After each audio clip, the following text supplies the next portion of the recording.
नमस्कार. नमस्कार. माझी ओळख मी तेजस कोल्हे, ॲग्रोस्टार ॲग्री डॉक्टर. आज आपण या ठिकाणी कृषी 2025 या प्रदर्शनामध्ये पीक प्रात्यक्षिकाचा प्लॉट पाहतो. तर ॲग्रोस्टार तर्फे आपण जो प्लॉट पाहत आहे तर तो कांद्याचा प्लॉट आहे, ज्यामध्ये आपण रणधीर नावाचा जो काही कांदा आहे तर त्याची खासियत आकर्षक गुलाबी असा त्याचा रंग आहे आणि ज्याची टिकवण क्षमता खूप जास्त आहे. म्हणजे इतर वाणांच्या तुलनेमध्ये 6 महिने 8 महिन्यापर्यंत याची टिकवण आपण करू शकतो कांदा चाळीमध्ये.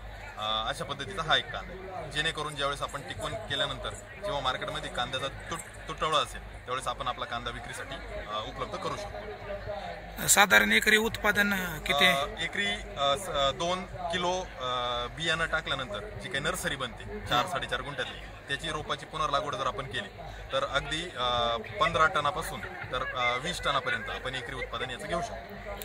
आणि ह्याचा कालावधी सर किती? लागवड केल्यानंतर रोप तयार करण्यासाठी आपल्याला 35 ते 40 दिवसाचा कालावधी लागतो आणि पुनर्लागवड केल्यानंतर साधारणपणे 120 दिवसाचा कालावधी आपल्याला पुनर्लागवड करतो.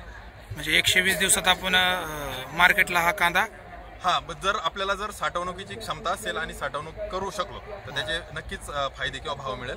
आणि जर आपण लगेच मार्केटला नेणार असेल तर 120 दिवसांनी जी काही काढणी करतो, काढणी केल्यानंतर 8 ते 15 दिवस आपण त्याची आरण लावून किंवा ज्याला आपण एका ठिकाणी साठवून ठेवतो, त्याची जी काही बाहेरची पात आहे ती कडक व्हावी म्हणून, आणि त्यानंतर मग तो आपण विक्रीसाठी नेऊ शकतो. आता सर कांद्याच्या बऱ्याच व्हरायटी आहेत, तर रणधीरचं स्पेशल म्हणून काय असं? रणधीरची खासियत अशी आहे की जो ॲग्रोस्टारचा रणधीर आहे तर त्या बियाण्याची जी उगवण क्षमता आहे ती एकसारखी आहे. त्यामुळे रोपं आपली बनताना एकसारखी बनतात. त्या रोपांची पुनर्लागवड केली तर त्यात जो एकसारखेपणा राहतो, त्यामुळे आपला प्लॉट ज्यावेळेस काढणीला येतो त्यावेळेस एकसारख्या प्रमाणचा कांदा किंवा एकसारखी साईज कांद्याची आपल्याला मिळते. ही एक खासियत झाली.